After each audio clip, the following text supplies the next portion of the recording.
Good morning, everyone, and welcome to today's webinar. So we're running a special series in light of the fact that COVID has taken Patrick off the road there for the next couple of weeks. And I suppose just to highlight that we will be back out doing the new entrant courses as soon as the regulations will allow us.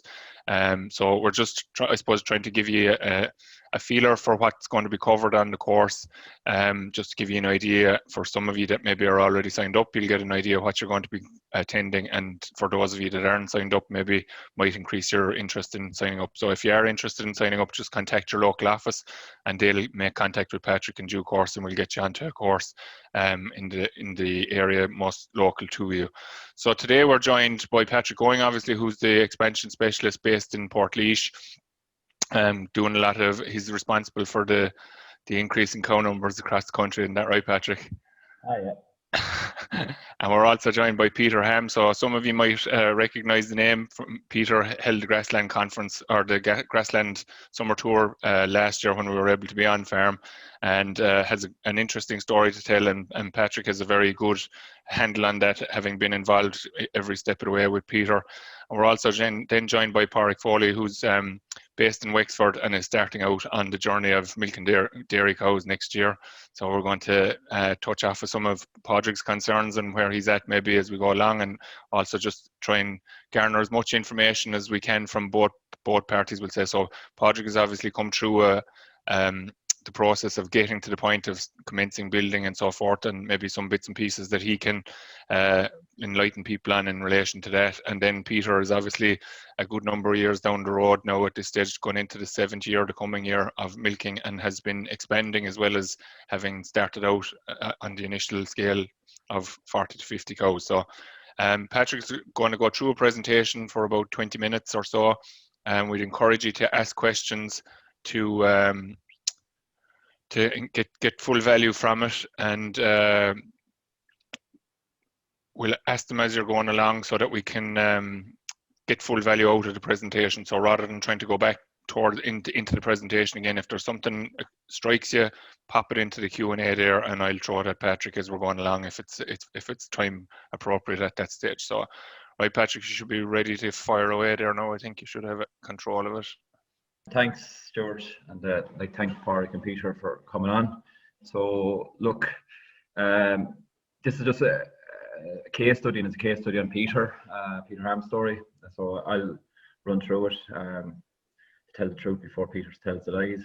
Peter, on it. Just look, as Stuart said, we were hoping to be on farm doing the dairy startup course, but things are as they are. So we decided to run these 4 webinars. So today is the day 1, new entrant story. Day 2, which will be next Monday, sourcing the right stock, and you'll see throughout the presentation that's going to be very important for every new entrant and understanding EBI. Day 3, we take a break for a week then because of the dairy conference, and then day 3 is the week after the dairy conference, and it's on grazing infrastructure and soil fertility. And the final day on day 4 is on farmyard side design. And we try to set these days up for the key things that sort of people have the questions on when they're looking to convert, and they're also some of the main areas that if you get them right, which should lead to a very successful career in dairying. Look, if you have any questions or like us to cover different things as best we can, you can either email myself or Stuart at these email addresses, and we'll try to put them into the webinars as best we can in the next couple of weeks. So within that then, look, there's a lot of interest still in converting to dairying. If we look at the figures across the country, there's a huge amount of people, particularly in the east, so in the Midland regions, Laois, Offaly, Westmeath, now stretching down to Wexford where Padraig is, Carlow. There's a lot of people, even in traditional areas like Cork, we're seeing people converting. And it's the lack of income, as we all know, from dry stock and tillage enterprises, particularly after last year, and the higher income potential from dairying. So people are sitting down, looking at their farm businesses, potentially maybe have someone come behind them, or someone maybe they're looking at to take over the farm, and they want to future-proof their farm going forward, and they want to set it up right. And obviously, at the moment, dairying is the best to achieve that. And the one thing I want to point out, though, it's not all large-scale conversions. So sometimes smaller land blocks, and that's why we like to use Peter's story, that the smaller blocks can be viable in your own right. So we always hear about the 400 and 500 cow startups, but the average size of probably the conversions that I would do business plans for would start in around 70 or 80 cows and maybe end up at around between 120, 130, 140. The range in cow size conversion is from 40 cows up to 600, but the average is in around that 100. So there's a lot of people there with a reasonable amount of land that it could be potential to convert into to dairying. So this is Peter's. Peter's based in Westmeath. His actual farm. So it's about 8 years ago. Peter rang me and we went out. And Peter was originally a suckler farmer. He had 17 hectares owned, 16 hectares leased. At the time, there was 26 sucklers and their followers in one stock bull. Peter, you were working off farm before in the good times, now, right? That's right. We worked at doing metal studs, fended sealants, that sort of stuff on the building. But like I suppose the building was kind of the income we were getting from that was propping up the farm, and when that stopped, then it kind of left a big hole. Really focused on you were making no money, it was actually costing you money to run the farm. So yeah, so that's why we stopped. Go on, sorry. I think it's important to say there, Peter, as well, while it was unfortunate your business wound up, that your wife Caroline has a good job, and only for her, she was able to keep the house going while you were converting the farm. Would that be fair to say? Oh, absolutely, yeah, without a doubt. That was very important, because it's just for the first few years, there's a lot of investment. There's a few things you want to get right. You want to get your borrowing right anyway, and soil index, and from trying to get your farm, probably that has, I won't say it's been neglected, but it needed to be looked after better. But the money wasn't in the beef end of it to do that. So we had to depend on Caroline's income there, during the transition. And just I suppose, what brought you to think of going into cows at that stage? So you wouldn't have 40 acres there in a block, 26 sucklers. Had you ever thought of dairying before, or what brought you around to that? I did think of dairying. I love farming, and I probably didn't want to work away from the farm. I love farming. I like what I do, and I like doing the suckler farming as well, but I didn't like making no money. So, but I love cows, love calving cows, love all that sort of stuff. And if you can do something that you like doing, sure, it's a great job. Fair enough. You like it so much, I'd say you sleep in the tractor there, though, do you, Peter? Well, yeah. We're going to bed here now in the evening. Yeah. So look, that's where Peter started out. So, and again, we just wanted to show it's probably not the most traditional way into cows. And I do remember talking to Peter at the time, and I said, look, Peter, you're not going to make a full-time income out of this. And I remember Peter saying, look, will I make more than the sucklers? And I said, you will. And I would have said it again to Peter. I said, look, you're not going to make a full-time living out of this. And he said, well, if the neighbour's lamb comes up, which will I be a better position to take on? And he says, well, if you're doing the cows and you're doing it well, you're probably in a better position. So he says, look, I'm happy with that. He knew what he was getting into. Wasn't expecting to, with your 30 or 40 cows, to beat the world, but you knew you were going to make a bit more money for the household, and that was important at the time. Yeah, absolutely. Yeah. So within the conversion, I think it's important, we, as part of this, what an Teagasc advisor do, what I do in my own job, is we walk the farm. We appraise it from a grazing infrastructure point of view, obviously where to put the parlour. And you can see some of these things we're going to try and cover through the later webinars. The low cost conversion was planned because it was a relatively small scale. In the end of the day, if anyone going into cows, you're doing it to try to make money. You're trying to have an income for yourself. So if you overly borrow or overly invest, you may have high repayments, but is there any money left for yourself? So just in this scenario, because we had to go for a low cost conversion. Beef stock were sold and dairy replacements purchased. Peter already said it there, the farm was soil sampled. And one of the key things, and one that gave me, and I don't know if Peter remembers it, but upskilling, Peter joined a local discussion group straight away. I asked him at the time, had he ever milked before, and he said no, and he rang me the next morning, and he said he was after milking with the neighbour. So he went off and got a bit of practical experience before he started. Peter, how important was that? Which is very important, you know. Go and make cows somewhere, you know. Don't do it because the neighbour is doing it. Definitely, I would highly recommend that. Try and go and make cows and get a bit of experience and make sure you like it. And so much so, you've some local farmers that are converting their milking with you now as well. So people are repeating what you've done, isn't that right? Yeah. We've a guy who's thinking of maybe going to cows, and every Sunday evening now he's coming down and he's milking. And as the weeks progress, he's getting more work to do. You know, like the first evening, say he was only just kind of looking at you and maybe putting on a couple of clusters and stuff like that. But like last night, now he was down and I didn't put on any cow at all. He did everything, and he just found that he was extremely busy. But he's talking about maybe going to make maybe 40 or 50 cows, and you know, like he went away happy now yesterday evening. You know, thinking that he was every week you can see him progressing and getting better, and you know. I want to ask you, are you paying for the milkings or not? We pay for life experience here. Sound. So look, if we go back to, and this is a picture of, roughly speaking, of Peter's farm back in the day. You can see the farmyards up in the top corner there on the right hand side, the house. The blue lines were existing farm motives are there, but you can see it wasn't in a typical Westmeath farm. I suppose it was sort of set stocked a bit. Older sorts of pastures, and it wasn't. You can have some heavier land towards the back there. You can see the rushes on it, so it wasn't the perfect square, if you like, and there was a bit of work to do with it. So as the plan went on and we started working on it, we had to put on extra farm roadways to access the land. So we joined up the two blue lines. So the lower blue line was an existing right away on the farm that just happened to be there. Joined them up. We put the parlour up in the yard, and a big part of it was to start reseeding, because in fairness, Peter, the quality of the grass had been there before that wasn't hectic. Would that be fair? No, it's terrible. Yeah.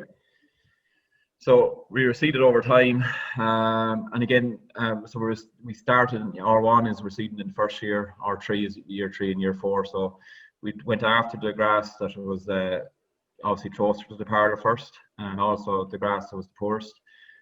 One thing I would say, we left the rushy ground up on the top left-hand side there, left that to last. Like, so I would think for some people, they look after your good land first, get your good land up to speed first, and then go after maybe the heavier stuff. Sometimes the field with the rushes in it tends to annoy us, and we want to get it done, but you just have to look at where you're putting your money and what's going to give you the highest return. So in this scenario here, we went to the ground that we knew that would grow grass if it was reseeded, and got a bit of P&K. So as part of the low cost conversion, there was no grants at the time. We wanted to get in cheap, so Peter spent a bit of time and he sourced a second-hand parlour, a 6-unit second-hand parlour. Was there much work in that, Peter, to get that second-hand parlour? It got local enough? Sure. Look, I looked at parlours on Dundee and sort, you know, I suppose maybe from a new entrant starting, I knew nothing about making parlours. It just looked like a pile of bars and pipes and different things, and made no sense to me.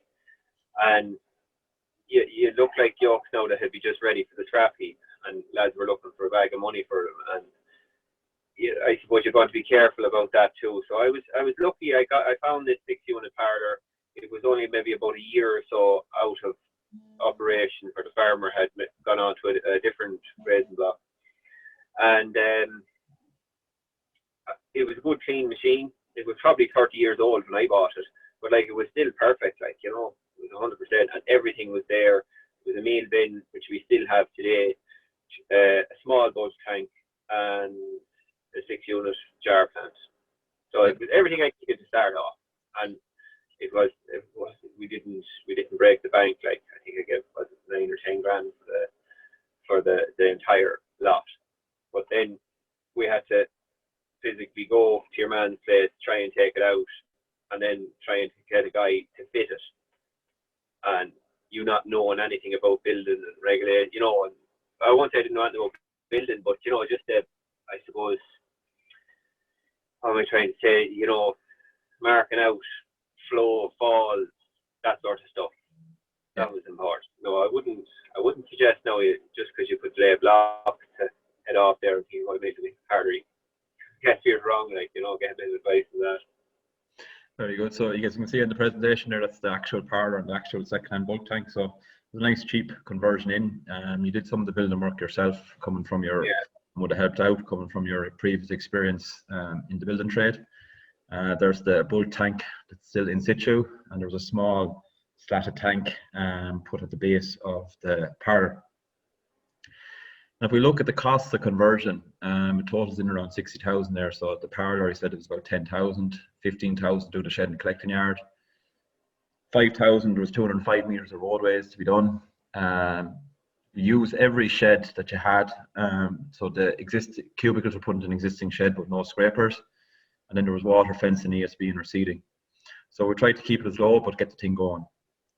There was one area, while it might sound like we skimped, and we did, you know, it wasn't maybe it was a lot of hard work to get the thing going. There's one area you didn't skimp, and I think it's stood to you since. And this is the actual EBI of your stock that was purchased in 2014. You've got good stock. And just, I suppose, we'll go in more detail into it next week, but how did you find these stock or source these stock, Peter, or what got you to or what? I think it was actually, you know, maybe talking with yourself there through Teagasc, we said, like, who's doing a good job, who has stock available as well, and I wanted to buy stock locally. So we approached 3 different farmers, and each of them had a certain amount of stock. So we bought them off them men, and like, it was very lucky now. They were just, and like, some of them cows are still here on the farm today. Like, you know, we have a good portion of them still on the farm. They delivered the fucking, you know, they went in calf and they stayed in the herd. I suppose that's the big important thing, you know. I know milk is one thing, but for a cow to be there in year 2, year 3, and year 4, that's very important, you know, when the business is young. Yeah. So to summarise that, there were people that you knew were doing a good job and had figures to back it up, and you wanted to be local because you knew the people. I suppose that was the main gist. That's right. Yeah. And we'll see as we go on now how they stood the test of time. So within the business plan then, the dairy stock were purchased at 1375. Suckler cows were sold out, so all the beef farm was sold out, so it was a full flip. So if you like, one day the beef herd was sold, and the next day the dairy herd landed in. We did the milk price budgeted for the 28 centilitre base, which is the normal base we use for all our business plans. On the kilos of milk solids delivered, we budgeted at 350 in year 1, and by year 6 getting to 443. And we'll see in a few minutes how Peter compared against the budget. We budgeted for a ton of meal, probably a bit much more than we would have liked, but we tend to, in my experience, beef farmers tend to feed, so we tend to budget for it now instead of fighting with them. We increased the veterinary costs to allow for extra vaccines, because as Peter said, he's sourcing from 2 or 3 different herds. There was 60,000 borrowed over 10 years. On the business plan, we tested it against that at 7%. And just for the figures we're going to show you now, it's just that the BPS is excluded. And one thing sometimes we do when we're looking at business plans, we do what I call a partial budget. So we want to see how much dairy farm is making, rather than trying to, you know, throw in the basic payment and justify for the basic payment. So the figures here are without the basic payment, albeit Peter doesn't have a very high one. So Patrick, just before you do move on there, will you just emphasise the importance of that? What is definitely a low kilos of milk solids per cow in your early years. It's something that, as you said, even recently in conversations we were having, even in expansion phases, the dip in performance, and it happened Peter as well when he expanded as well, that his performance went from being very good to taking a bit of a hit just because of the age profile, and how that can have a significant impact. Like, I mean, the difference between 356 kilos and 443 kilos in terms of milk revenue is quite significant. Like, yeah, we'll catch it again at the end there, Stuart. But look, Peter, the one that Peter said, a very important point there. Look, if you look at what we've done with Peter here, is we took his main value, which was his suckler herd, and he had good stock, he lovely cows, And that was his value that he threw into this business plan. So if you like, you're going to the bank with your stock, you're investing it. And if you look at a cow, to realise her value, to make sure she's last in the farm, like, so if you have a girl and you carve her in the first year, now regardless of how well she milks, if she goes out of the system in year 2, she's not going to cover herself. So them girls are going to stay for the couple of years. They're very important. So that's number one. And to ensure that, what we tend to do is we go and get young stock that are going to last. But the problem with young stock is they're going to give about 70% mature yield. So they won't milk as well in the first year because they're young. They'll milk about 85% of mature yield in the second year. And it's not till year 3 and 4 that they'll start to come into full production. But the key to that young stock is that they will stay in the herd and they'll be there. So if you get into a herd where you may have a slightly more milk in the first year with maybe more mature cows, but if you have a higher cull rate, you won't have the young stock coming through, and it'll actually have a bigger impact on the business plan as time goes by. And we'll see it through the cash flows and how the impact of it in a second. So look, this is actual business plan that we did for Peter, and I just wanted to highlight a few of the things rather than the actual figures. This is just the cash flow ratio highlighted. And what we're seeing here is in the first 3 years, basically the cash flow ratio is high. That means for every euro that came in, a lot of money went out. And you can see then in the next couple of years, the cash flow ratio drops. So that means you retain more money. No, Peter, I don't know if you remember, you would have rang me or I would have rang you and then for the first year or two. And I'd say, well, Peter, how are you getting on? You would say you'd have no money and I'd say you're on target. So I remember that. Yeah. So because your output is reduced and all that's happened over time, the business plan, and we look at it even from the cash flow point of view, you can see it's tight at the start and the cash starts to build. Some of that is the herd becoming into maturity and the extra numbers starting to come through. So you can see the impact it has on the cash flow. If we overly gear the business plan in the first number of years, so we borrow heavy, invest in the wrong things, have suboptimum cows, we're not protecting the cash flow. It's critically important to survive the first 3 years and protect your cash flow in them 3 years. And they are tight, Peter, as fair as it's like, it's not simple now either, no? Or would you any comment on it? No, look at it, tight as hell. You know, there's every penny is important, you know, and that's why, like, you know, them cows to stay in the herd, and even like the first year you know, maybe from a lad who was maybe thinking of getting in stock or whatever he was thinking of doing, we bought in the cows, the heifers. We didn't buy them in time. We started housing, and we had our 30 heifers and went down one morning over maybe the course of the first 3 or 4 mornings, and here's calves slipped on the slats, you know, where they had been fighting in the sheds, getting used to one another, a bit of a pecking order. And sure, the Lord said, it's like that sort of stuff could have been avoided if you just maybe bought your stock and socialised and out in the field rather than trying to do it in the shed and got hurted. But like, they're little things, but that's very important, you know, in a business where numbers are small, you know. Yep. So look, we'll just keep moving then through the presentation. So that's on it. And what we want to get to is the year 3. This is the actual Peter's actual co-op performance report in year 3. And I just want to highlight a number of things there. So in year 3, he delivered 459 kilos of milk solids. That's versus your plan of 443 by year 6, Patrick, on your original plan, isn't that correct? Yeah, I don't want to say I was wrong, but I was. That's what you're getting at there, Stuart.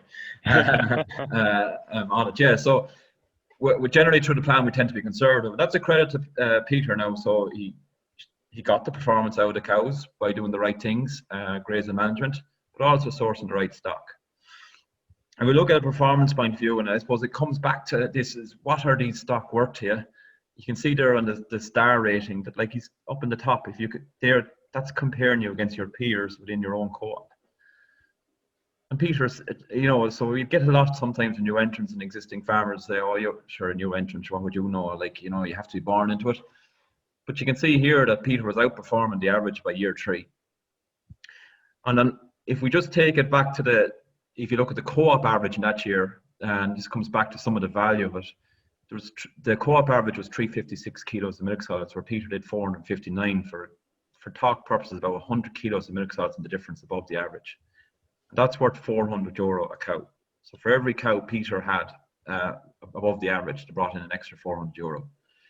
So while a lot of people think dairying is great and there's more money in it, and there is, it's only very good if you do it right and get the right type of stock. And Peter's shown it there, like the €400 extra turnover for no extra work. It's phenomenal. Patrick, there's just a question there. How many cows are actually milked in year 1 and year 2? Just, I suppose, and it ties in there with your extra revenue, maybe just to show how important that money was. Yeah, we have that summarized at the end there, Stuart, so we'll get to that in a second. Okay. The other key thing there is the calving interval and the fertility performance, and this is critical. So if you have high fertility animals that stay in the herd, you will hit your yields. So if you have a loss rate of cows, if you're running a high loss rate of cows, and you're turning over 30% of the herd every year, you always have young stock in the system, and the herd will never hit mature yield. How you get performance out of your cows is retaining the cows you have. And you can see there, one with the other, there was no one better in that year with fertility performance than Peter. So it's an exceptional level of work at that time. So these are the few comments that Peter would have said at the time. So he says he wouldn't change anything, and that's good because I advised him. All right, Peter. Borrow enough and over a long enough term. So there was a little bit of issues around securities just with your mother at the time. She wasn't able to sign off on it. But you know, some people try to borrow too quick, and you've already pointed out there, Peter, that it's very hard on cash at the start. So you prefer to borrow over longer term if you could. Absolutely, yeah, definitely, without it. Buy the right type of stock. No, in that year, which is about 4 years ago now, this presentation was done, no cows were empty in that year. So, like, again, they're doing what they were meant to do. Join a local discussion group and go to the meetings. So it's easy to join. I suppose turning up is the more important part. The other thing I'll give Peter credit to as well, and you became a monitor farm yourself for Arrivo, where you were a grass pod, where you invited other farms into your farm to go through grazing management with Vinnie Griffith from Arrivo. And that was a huge learning curve for you and a huge benefit as well, Peter. Absolutely, yeah, that was a big turning point as well. And like even lads who were, you know, well-established dairymen, they still came to my farm and like they learned stuff as well. It wasn't just me, you know, like what Vinny brought to the table, and you know what we were kind of nervous of maybe running out of grass and stuff like that, you know. It'd give you a great confidence and to know what lads are grazing and what sort of milk is, you know, what sort of covers to go into, you know, the big help. Yeah, I think it also, in fairness, in my opinion, was brave, and you weren't even 6 month milking and to open up your farm to other people was a brave move, and I think you definitely got to reap the reward of doing it. The business plan is essential. Look, if it's not going to work on the business plan, then it probably won't work in reality. So it's very important to get the business plan done. Yeah. So just go back to Peter, and we're getting close to the end now, Stuart, and we can open it up. And this is the original farm. And we look at then over time, and sometimes I do think you create your own look. If we look at the land in the blue, some of the Peter moved and started grazing some of that in this first year and the second year. And then about 2 or 3 years ago, 80 acres up in the highlight in the green came available to Peter to lease. So come back to the original comment that Peter would have asked, if the neighbour's land comes up, which I'm in a better position to take on. Peter, by investing in the right thing, investing in the stock, not overly investing in parlours, had the stock that lasts in the system, put himself in a position to be able to take on additional land and grow his business. And just back to one of your questions then, that the cow numbers over time. So you can see in 2014, the cow numbers were 27, then went 38 in 2015, 46 in 2016, all the way up to about 124 this year. So there's phenomenal growth in the herd. And I suppose the original plan was the 2017 figure was to get to the 50 cows, then you were done and dusted. And that was the business plan. And you can explain what happened with the lease land in a second. If we look at the kilos performance in every year, Peter outperformed what my business plan said. So every year he proved me wrong. And so he was about 20 kilos of milk solids above in year 1. And by year 5, he was about 80 kilos of milk solids above. You just note there from 2018 to 2019, you can see a drop in kilos of milk solids. And this, I think, was the point you were making earlier. And it's sometimes a mistake for some farmers to make that, you know, you're going well and you expand. There's a cost to expansion, and it's usually bringing on that number of heifers again and bits and pieces going on. So Peter's, while it's still a very good performance, dropped in 2019. That was to do with the extra heifers coming in to stock up to the lease farm, because he got the lease farm over 2 years. But if you put that in context, that 44 kilos of milk solids drop is roughly equates to €176 a cow drop in a turnover. So you know, if you're budgeting on, I'm going to always do 500 kilos, and your plan will be out of gear because you won't, because more than likely your performance will drop and it'll come again. And then we just look at it from a milk price, and I think this is critically important as well. Well, Peter on average has, in his first year, you can see he got a very high milk price. He thought, he was wondering what all this fuss was about and cash flows and all that. But you can see the range in milk prices over the number of years. Even from 14 to 15, the milk price dropped by 8 cents a litre. It dropped further then into 2016. But by 2017, the milk price lifted by 11.1 cents a litre. So the movement in milk price in any year can be phenomenal, and depends on which side you are and where you start. But on 100 cows, that 11.1 cents a litre, on an average 100 cows is worth 61,000. So while it's good on the way up, it's bad on the way down. And if we look at it then, that's why we have to be very important in the first couple of years that we make sure we invested our money in the right place.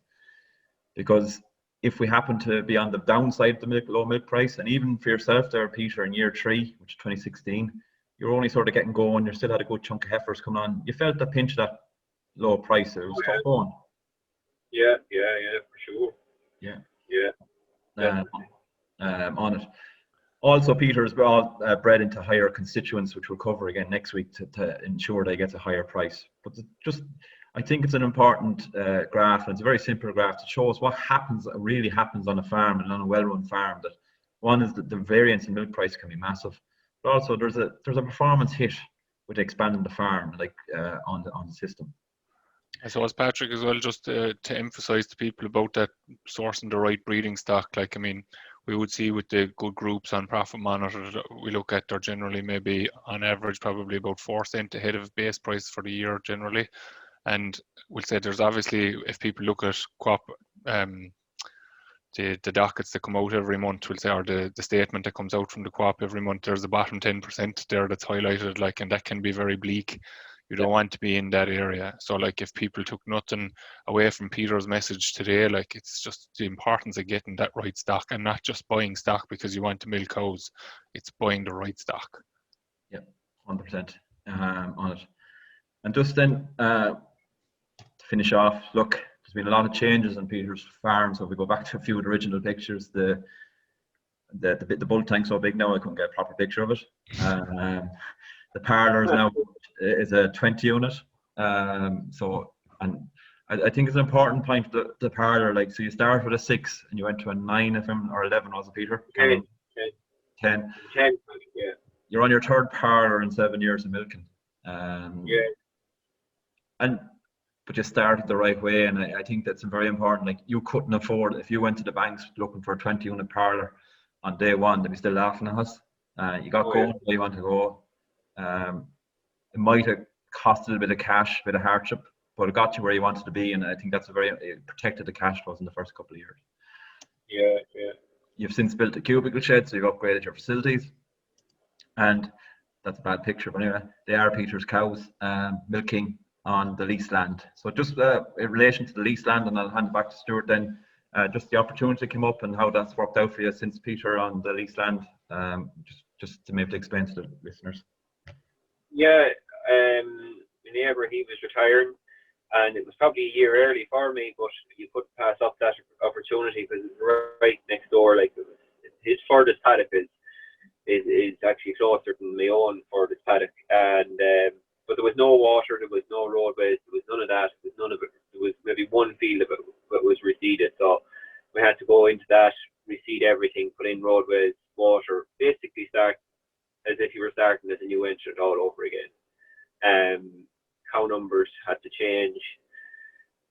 Then the parlour wasn't big enough, and then the bulk tank wasn't big enough, and sure. But look at it worked out. Like, we were putting in 2 hard years again, like, you know. But you can see it starting to turn the corner now again. You know, like, we secured that on a 10-year lease, and it's going to make a big difference, like, to the farm. Yeah. So this year you're milking in around 124, 25 cows. So yeah. So we have we put in 140 straws there last year, and we have 14 empty cows. There's out of 14, there's 12 of them, and there's 2 of them late calvers that only calving probably in the first week in May. But we started, I don't want to ramble on now, but we started milk recording, and again, it goes back to those ladies. What brought it to light was them girls who were calving out here in May, so they're going to dry off very same now as the one they calved in February, and they're probably running nearly 700 or 800, maybe even €1,000 less revenue than the cow that calved in February. So they're not very profitable, the girls. Yeah.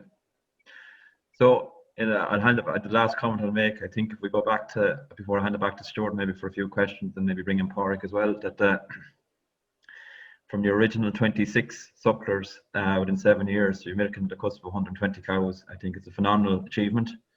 I will say the stock only allows potential, that the person delivers on the potential. So you can have the best cows in the world, if you don't feed them and manage them and mind them, they still won't deliver. So there's a lot of credit there that's probably not maybe coming out through the presentation for the work and the effort and the stockmanship you've put into yourself, Peter, over the last number of years. Thank you very much, Patrick. It's the only time I'm going to compliment you, Peter.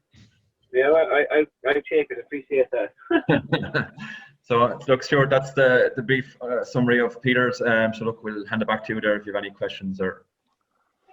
Okay, so I suppose, Peter, what I found most interesting about you is, like, there's probably, like Patrick has said, there's a perception out there that like you just get into cows and you can make money, but like you've worked hard in the last number of years, and as you've outlined there as well, you've worked hard again in the last couple of years, in particular when you've taken on the new ground, like, and I've been on the farm with you, and it's, as Patrick said, it's a credit to you, the effort that you've put in, and Caroline as well, to be fair to her. Like, so I suppose, would you just give us kind of an indication of, I suppose, some of the hardship, I suppose, that you've gone through in a way to get to where you've been to, like, and that's not being critical of, but like, you've made tough decisions in terms of, I can't afford that this year, I'm just going to have to do without it, like. Yeah, well, look, in the first couple of years, we put in roadways, and we had fencing and all sorts of stuff to do, but we had no water troughs, and like I said at the grass store, we used to have to go and move paddocks, but we had to bring a drinker with us.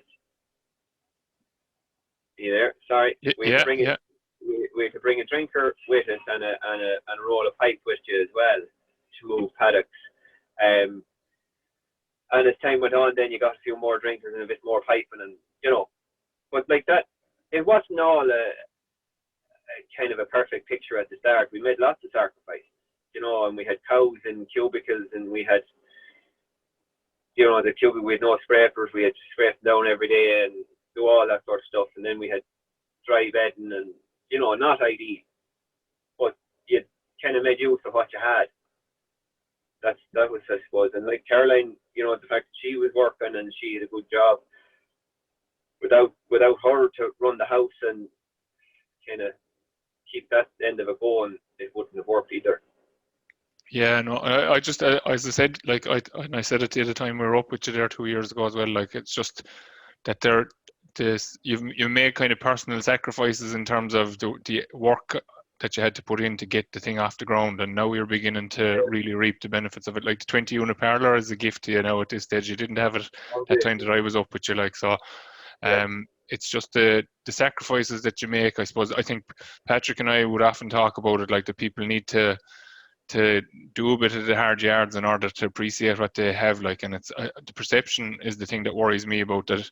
People think that this is all a cakewalk, and that it's only a matter of get the stock, do the work, and get going, and that you're more or less signing a ticket to earn money straight away. But like, there's a bit of effort required in it, I suppose. Well, when I look at it with sheds and stuff like that, like, I know sheds are important in cubicles and stuff like that, but like, you did, at an average year, like, maybe 3.5, 4 months of the year you use the shed. The rest of the year you're in the field. So like, I know it's going to be a hard 3 or 4 months, but sure, Janie, if you spend your money in the field, isn't it the best place to spend it? That's what I thought anyway. Yeah, and I suppose that comes back to your point, Patrick, about focusing on getting ground that's going to work for you straight away rather than going after the rushy field and draining it and spending God only knows how much an acre on it in order to get it right and having a great field. But it's the furthest field away from in Peter's case, like so. Yeah, look. And that's still a field of rushes today. Too honest now, Peter.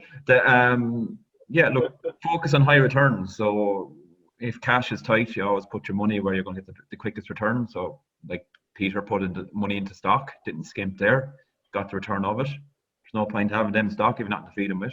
So then you had to invest in the grass. So it's high return. So when you get money moving, I know that some farmers it's our job to try and make money for Peter. It's up to him to spend it after that. But when you're not making money, you have to make sure you're putting the money in the right place. And it's just about getting the thing going right.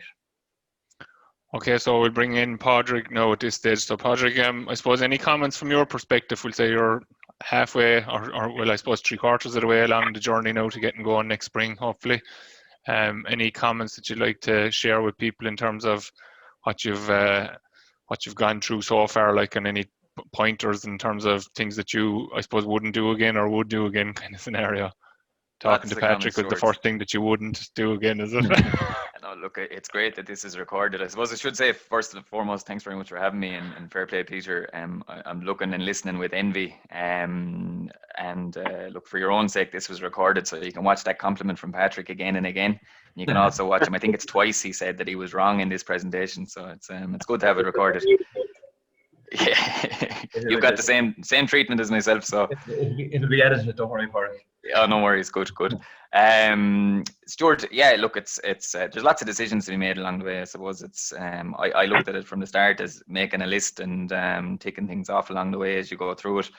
But there are lots of decisions to be made, and the only way you kind of can make those decisions is by surrounding yourself with people that have done it before you.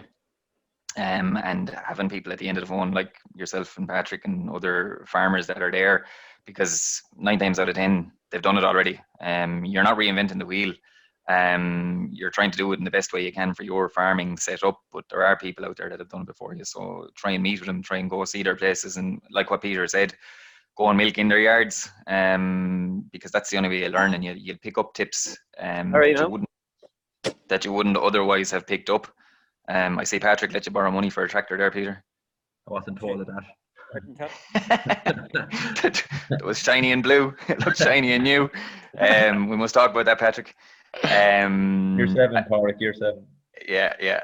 I guess one big concern I have is housing. I know, Peter, you rightly said that they're only in for 3-4 months a year, whatever the case may be. Could be less, hopefully, if we have a good winter. But I do have concerns. We have sheds that we can convert.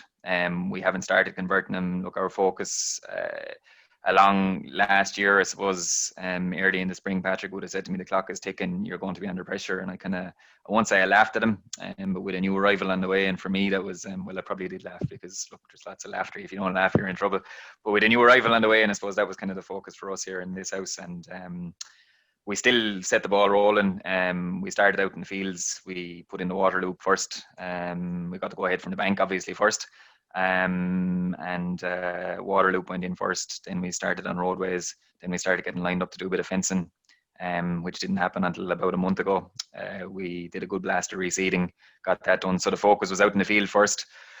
We went into an existing shed with the milking parlour, and we put in the tank at the back first. Again, a lot of chopping and changing around that, whether you put the tank at the back or put the tank at the front of the collecting yard. We went with the front of the collecting yard because I guess, as Patrick would always say, you can leave it open to expand. We kind of don't have our heart set on big numbers, but we just want to get up and going, and again, make the farm as profitable as we can with, I hate using the word sustain, with numbers that we can sustain as a family unit. Maybe with some labour, but sustain a good kind of level of lifestyle from the farm as well. So the milking parlour is ticking along nicely now. We're getting there. But the last thing on the list then has been, I suppose, getting a bit of housing lined up. So whether we go with cubicles or what we're going to do, I guess this year it's going to be straw bed. So we're kind of weighing up whether we should teat seal heifers or not, just to try and give ourselves a bit of comfort and not have a headache in that space. They're still out at grass at the minute, and it's looking like if the rain keeps coming, they'll be coming in the next week or fortnight anyway. We have silage enough, so we're not too bad. But I guess stock, then we've about 30 stock bought, and we need to buy more.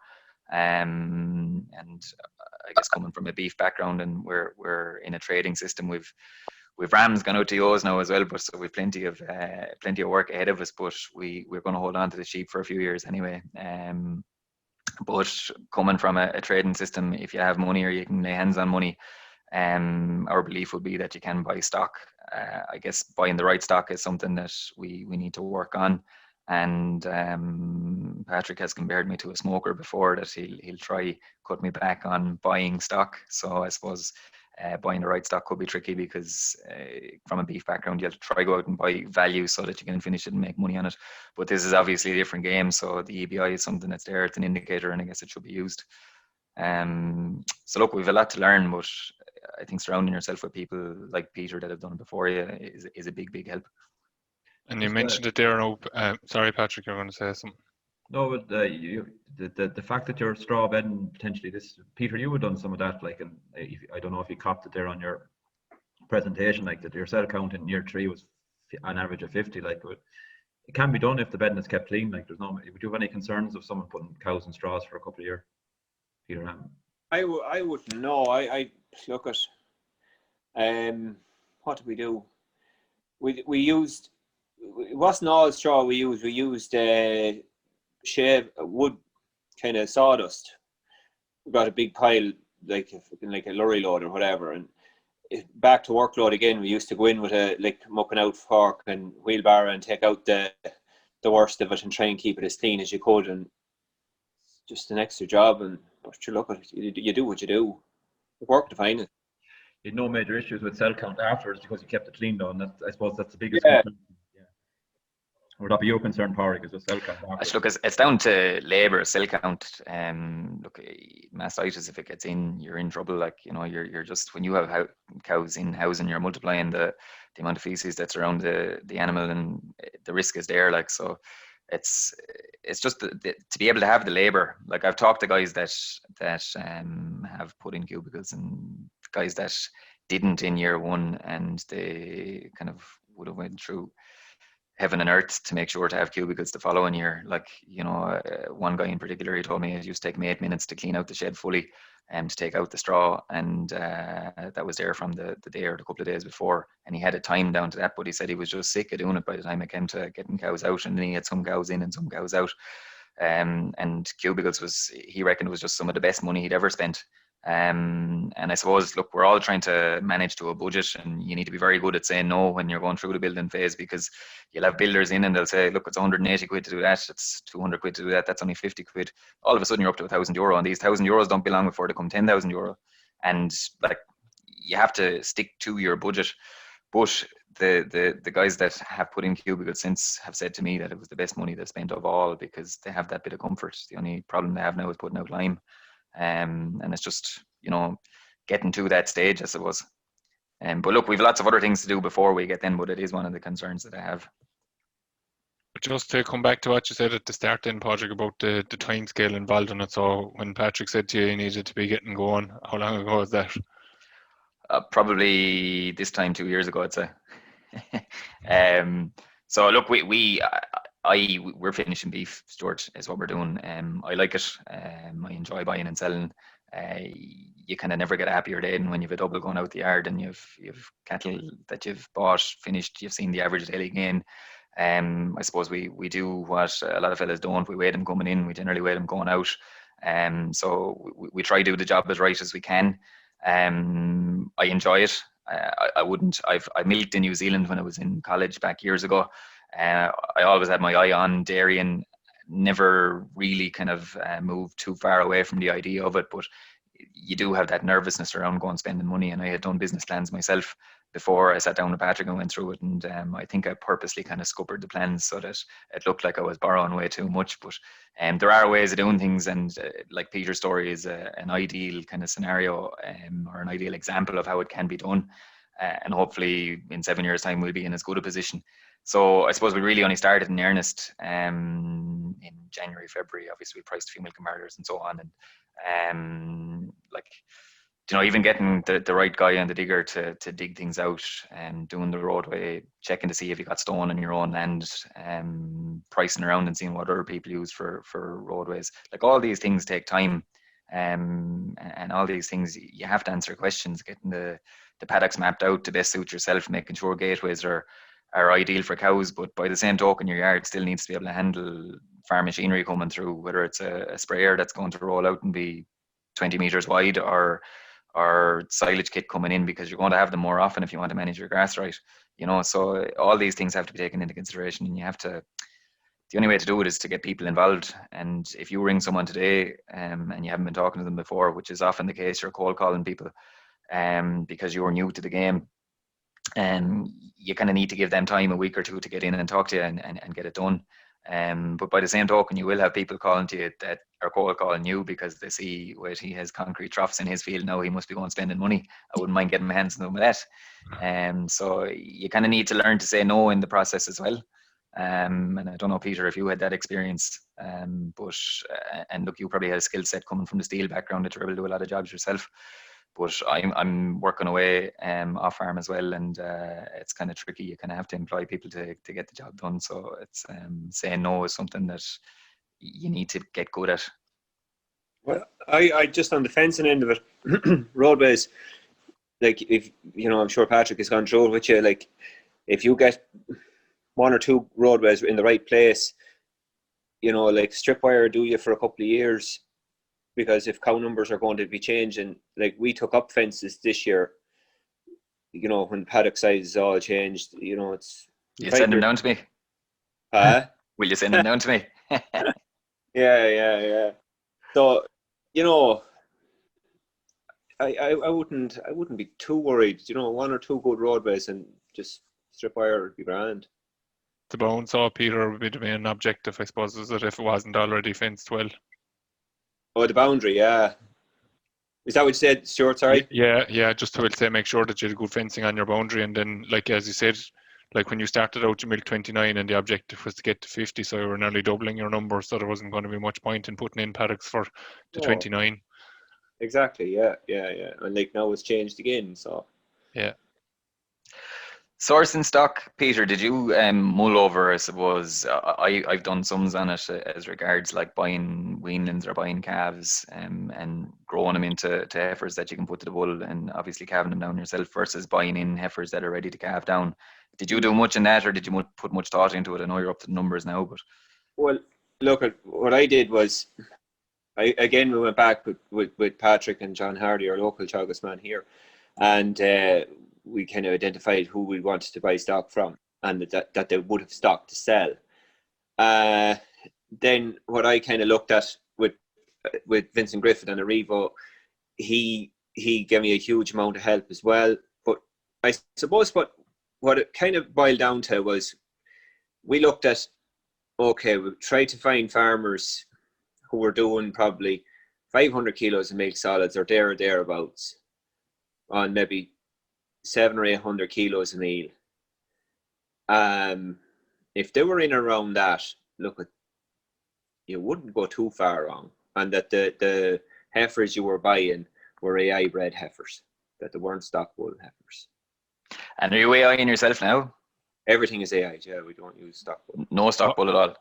No, we had a stock bull there last year to mop up. I'd say we got about 10 calves. Okay. That's all. And you ate. What was the phrase from the Grasslands, Peter, again, about the AI? I'd have to look at it again, Stuart. Can you remember it? Can you remember it, Patrick? I said a lot of things like Yeah, I think we never compared it's a dog if we could, like, you know. Yeah, to generate a replacement, to get a straw, basically. Yeah. The Padraig's point there about rearing them from calves, and look, we might look into it in next week's webinar. This was often a question of whether you better to rear them from calves up, buy them as bullers, or buy them as in calves. Look, generally speaking, just to answer the question, Padraig, and probably on your own figures, you're just ready to in the difference. In Peter's scenario, because we want like it was all done within a year or two, so probably from the first day out until the cows was all done turned within a year. It was there was a lot of stuff going on, and it was to get to we went for the in-calf heifers to bring the investment closer to the first milk check. Whereas you have a long lead-in time with your calves. You buy your calves, you're 2 years at least away from a milk check. You have to just watch your cash cost of that, and you know, if you have to carry these animals through the system, they're going to take cash before you give a milk check. So generally speaking, we tend to go for the in-calf heifers. They're scanned in-calf. We know what we're getting. We know what they look like, and we go for just and keep the investment closer to the first milk check and also to the first repayment as well. Did you, Peter, from a labour point of view, do you get much help in the spring, or do you have someone with you most of the time, or what's the situation in your farm? With the smaller numbers, look, we've done most of myself. A little bit of help. Again, the heifers, from a new entrant starting off, I had done milk on another farm, but he had an established herd, and I landed there with a nice shiny parlour, and I was standing one side and they were standing the other side looking in at me, and I was looking out at them. No, I don't think any of us knew what we were doing, but you won't be long finding out, you know. Did it take sympathy on you? Yeah, I think now eventually. I remember saying to a neighbour of mine, he had 180 cows and I had 27, and I thought I was the busiest man on the planet, you know. And he says to me, he says, Peter, you can be busy with one cow, you know, if she's awkward. You know, a lot of them just kind of go through the motions. You wouldn't even know their number, you know, and like they come in and get milked and to calve down and to go back and calve. They're the girls to have, like, you know. But one thing on heifers, Padraig, to watch out for, and we had bits of bother with, was warts on their spins. It can be a freaking big issue, like, you know, because they can be a little bit giddy and dancy and whatnot. But if they don't have that, it's going to add another bit of difficulty into the equation, you know. So yeah. Just watching the clock, I've loads of questions, Peter, but just to keep it moving, what do you use to monitor your progress on the farm? Like, when you benchmark yourself, are you kind of benchmarking your success from the dairy dockets that you get, or do you have an Excel that you work through yourself, or is it just, what are your KPIs? Okay. What I try to do is we had, what was it, 537 kilos of milk solids in 2000. Was that 18, Patrick? Was it? Or I think it was. Yeah. So that'd be one of my key drivers, you know, to try and get back to there. I don't have, you know, a monetary value, I suppose. I have different benchmarks throughout the year. Try and make as good a silage as you can. You know, things that are relevant to the different times of the year. Trying to make as good a silage as you can, because like that's awful important come next winter, you know. So that's important that day.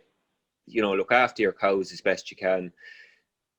I would keep an eye on milk solids. I don't know, I used to be watching the litres like a hawk, but now I've maybe kind of away from that a bit and watching the fats and the proteins a bit more. I don't think I don't have any Excel sheet. I don't have any of that. I'm not terribly. And to get the high milk solids, when you're breeding the cows now, when you're picking your bulls, what are you watching for from a bull point of view? What's the key criteria for you? Obviously, fertility has to be high to get them back in when you've cows in your herd that long. But yeah, look, we kind of, I run last year. Now what we did was we did the sire select on the ICBF, and we went with that, and it kind of complemented the cows as best we could. And we picked a team of 5 bulls, and we took 2 bulls for the heifers, and that's what we went with, and I did that year before as well, and it's working. Like, you know, I see the heifers, like the solids have improved as the years go on, you know. How long, Peter, did it take you to get to a stage where you were happy enough to go near enough fully AI? Well, I just did all it. I never did only AI. And what are you using for heat detection? Mainly tail pins. Tail pin. And the other thing I use in heat detection is whether it's viable for yourself or not, I don't know, is say like when you're milking, right, you're buying in calf heifers, so the job is done. So in year 2 is that's when your time to shine is. So you have your cows calved down, kind of make a bit of a note there that, you know, she calved down on the 2nd of February, roll on 6 weeks, and you're kind of watching those cows to make sure that they've had a heat. Anything that doesn't have a heat, we would scan. And so again, I suppose it's back to try and have as much of your work done before the 1st of May, before you start AI in again. And scan your cows, pre-scan, that's what we do here. See if there's any little issues there, you kind of resolve them. And when simple thing, when we're going for the cows, say I had a lad with me here for when we be milking cows. He goes to the paddock, say, right? He'd watch for any sort of activity in the paddock, and as they'd come up the roadway, I'd be standing and all the cows would walk past me.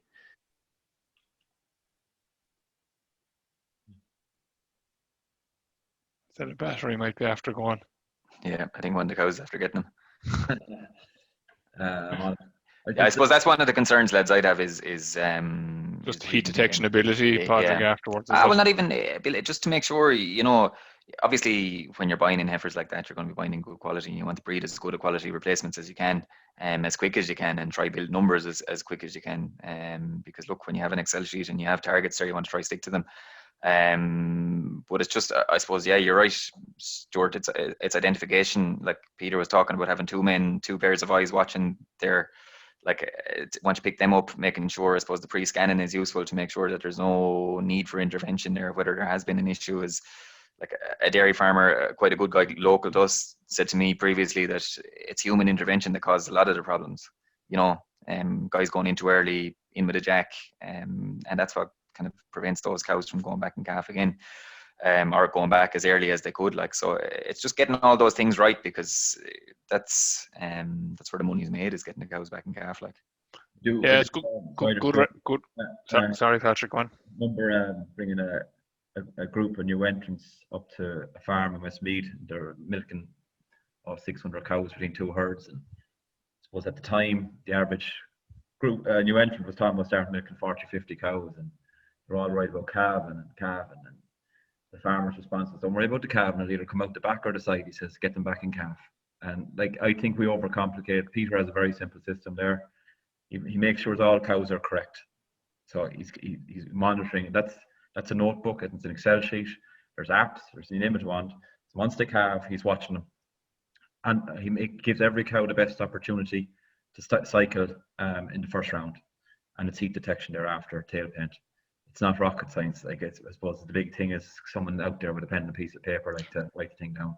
I get you, Patrick, but there's time required to do that. Like, and I agree 100% with you. But you take, if I'm going to work at 9 o'clock, or there's, I don't know, we're into April and we'll be always lambing later this year than what we normally would, because we want to get heifers calved down. And I know you're smiling now already, because the sheep will.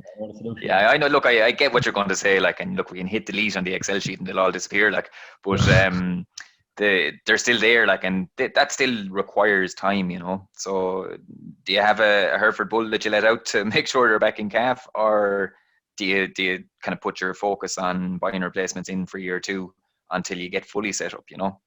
I think, in my opinion, and let Stuart come in then, is that I think if you look what Peter did, he went off and sourced very good stock, and you have to put your money where your mouth is, if you like. So I think it'd be very, very important that you try to breed off that stock. You have to look at whoever's milking. Maybe you have to allow for someone to come out and give a hand, but it's the most important job you're going to do in the year is to get your cows back in calf. So, and I'm not making light of it. When I do actually talk to a lot of new entrants, it's the biggest fear they have is that, you know, you have this 50, 60, it doesn't matter the number of cows in. What happens if they don't go in calf? It's a huge loss to the system, but it's not rocket science. There is a system in place there. And spend the time at. And most of them ones now, like Stuart's milking himself as well, they're like, you catch a lot of them as you're going in from in and out milking. Like, so there's going to be someone there, like, they're, you know. So it's just about having, I suppose, when you're walking in with the cows, having your not looking at your feet and looking at the cows, I suppose. And that's it, Stuart. Yeah, pretty much, yeah.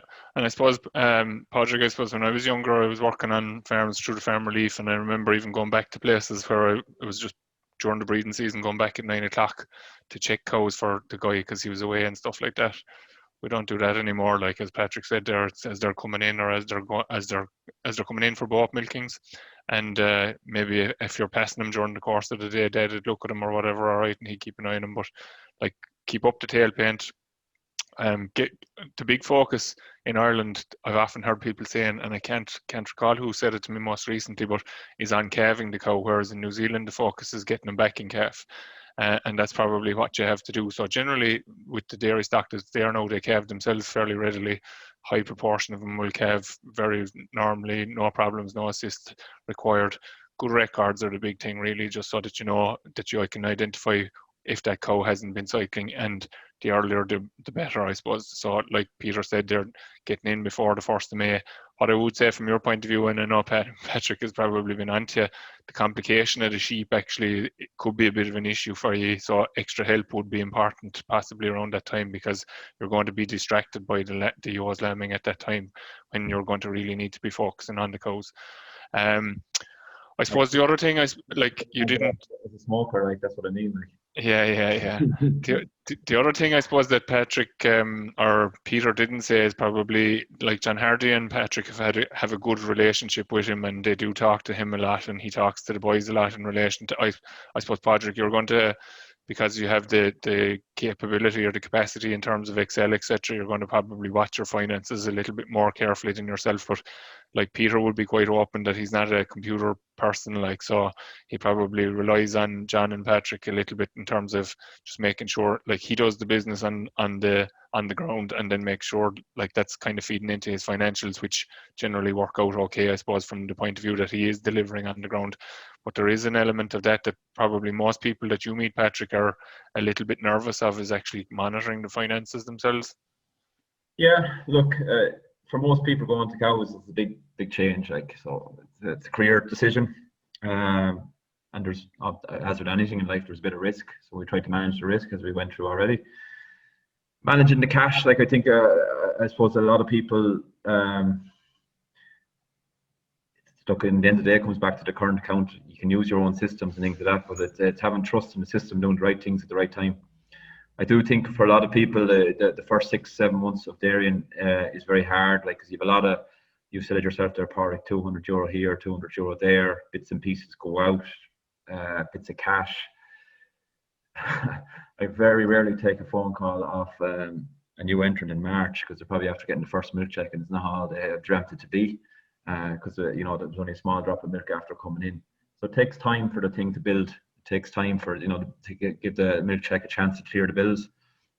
And it's usually not till September, October, nearly the first year, that you actually see there's a bit of money in this, because you're only playing catch up with yourself, because the milk checks are coming a month behind. I'd have all the lambs gone then as well, Patrick. Yeah. And the single payment going in as well then, Foley. The next time we're doing a webinar on sheep, we'll bring you in on that one as well. We'll tell Kieran to ring you. Yeah.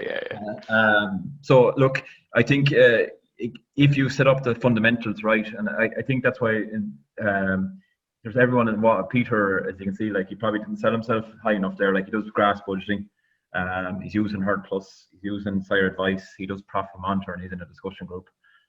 He doesn't live by the Patrick, what are the things that he's doing better? Like, you showed that he's clearly, obviously, and you said it yourself, you can buy good stock, and that's a great step in the right direction, but it's the man or woman that's managing it that's going to really get the best out of them and the best out of the farm.